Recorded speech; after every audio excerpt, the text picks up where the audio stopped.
Good afternoon, everyone. Today is Friday, the 13th, and we are on our 14th day. 14th day ng kaguluhan ng mundo. And it's praying time now.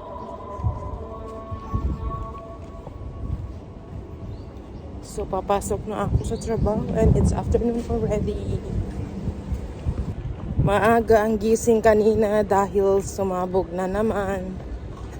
Tapos, nag-alarm, message, emergency alert na naman ang mga cellphone. So, at least, we are very cautious although safe naman kahit makikita nyo na din naman na safe naman kami at hindi naman kami tulad ng what can I say, iba kasi yung balita sa Pilipinas, sobrang exaggerated na which is kami nandito alam namin kung ano yung totoo. Public transportations are operated 24 hours. Shops, mall, groceries, they are open. At kaming mga alipin ng dirhams ay may mga pasok, may trabaho. Yes, totoong may mga sabog, may sumasabog. Pero parang alarm na lang sa amin yun. We are used already. Kasi alam naman namin na safe kami dito.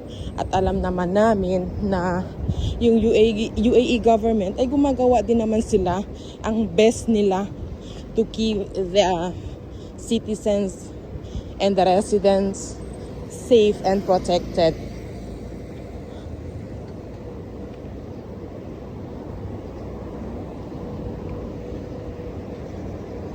Dati yung emergency alert na alarm, ang lakas niya pag may incoming na mai-intercept, ang lakas ng tunog ng emergency alert.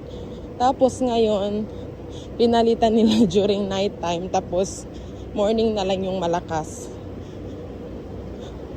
So nakakatulog naman kami ng maayos and in peace, knowing that there are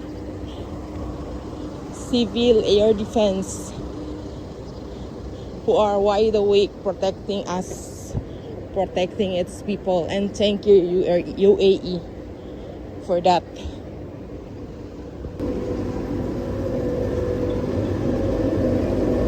Last Friday of Ramadan 2026 and it's Friday the 13th. Makulimlim.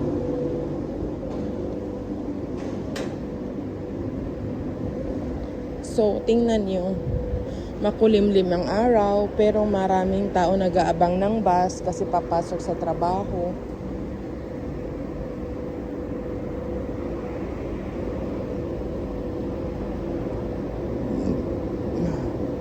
Punong-puno yung bus.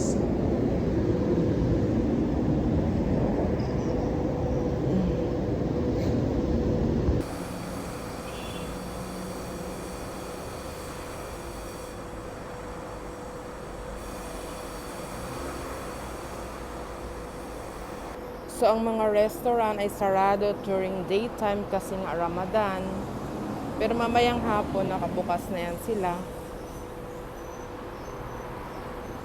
So, eto yung totoong status namin for today's situation.